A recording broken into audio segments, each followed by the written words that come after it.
Imagine a single tower. It stands against the wild, open sea. This is the home of the Last Lightkeeper, a guardian of the coast. Their world is one of wind and waves. They watch over the vast, empty ocean. The sun rises and sets. Few people ever see this lonely place, but for sailors this tower is a sign of hope, a tiny speck of light in the great dark. The sea stretches out, endless and deep. Sometimes it is calm, like blue glass. Other times storms turn it into a monster. Huge waves crash against the cliffs. The sound is like thunder, a constant roar. Spray flies high into the air, tasting of salt. This powerful ocean is the Lightkeeper's neighbor. It is both beautiful and very dangerous. The keeper learns its moods, its secrets. The lighthouse itself is a marvel, built strong to fight the weather. Its walls are thick stone, unmoved by gales. At its very top, a powerful lamp waits. This lamp is the heart of the lighthouse. Its beam must cut through fog and rain. It must shine brightly all through the night. The tower is a silent protector, a steadfast beacon against the fury of nature. Inside this stone tower, life is quiet. The keeper is often alone with their thoughts. The silence can be heavy. The wind whispers old stories around the walls. Yet there is a deep sense of purpose here, a vital job to do. The Lightkeeper knows that lives depend on their watch. This knowledge makes the solitude bearable. It gives meaning to their isolated days. The keeper's day is full of routine. The great lamp needs constant care. Wicks must be trimmed, fuel refilled. The giant lenses, so carefully made, must be polished. They must sparkle to send the light far. Every part of the machinery is checked. Nothing can be left to chance.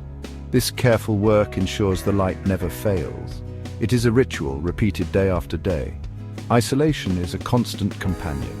Weeks, even months can pass without visitors. The only sounds are the sea, the wind and the gulls. Letters and supplies arrive rarely by boat. News from the outside world feels distant. The keeper lives in a small world of their own, a world bounded by the sea and the sky. This solitude shapes the keeper's spirit, making them resilient.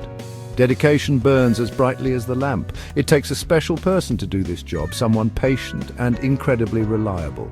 They must be prepared for any weather, any trouble. The light is their sacred trust. They understand its power to save. This commitment is unwavering, a silent promise. It is a promise made to every ship that sails nearby. This steadfast dedication has a direct impact. It means safety for those at sea. When a storm rages, sailors search for that light. It guides them away from hidden rocks. It shows them the way to a safe harbor.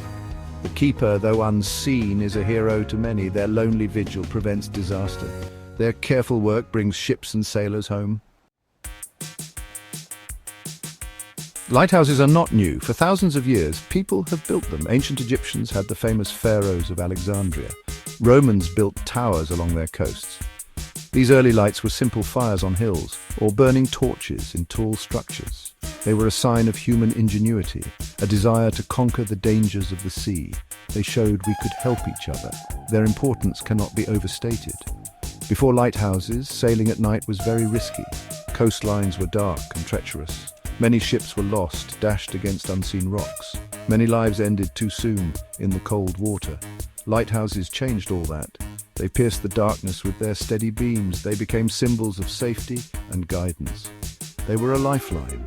These beacons marked the most dangerous places, pointing out sharp reefs hidden just below the waves, showing the safe channels into busy ports, warning of sandbanks that could trap a ship. Each lighthouse had its own unique flash pattern. Sailors learned to read these signals, like a language of light, telling them where they were. It was vital information. Sailors put immense trust in these lights. Out on a dark, stormy sea, a distant glimmer was everything. It meant they were not alone. It meant land was near and help was possible. The steady pulse of light was reassuring. It spoke of a keeper awake and watchful. It was a promise of safe passage, a guide through peril. This trust was well earned by generations of keepers. Let us imagine a keeper named Elias. She lived in a tall lighthouse on a wild coast. One winter, a terrible storm arrived. The wind screamed like a banshee. Rain lashed down, blindingly fierce. The waves were mountains of angry water. They smashed against the base of her tower. Elias knew ships would be caught in this tempest. Her light was their only hope now. The storm grew worse. A huge wave struck the lantern room. Glass shattered. Icy wind and water poured in. The great lamp flickered and died. Darkness. Ilara felt a surge of fear, but then determination. She had to relight it, working in the freezing wind, with broken glass around. Her hands were numb, her body soaked, but she did not give up her vital task.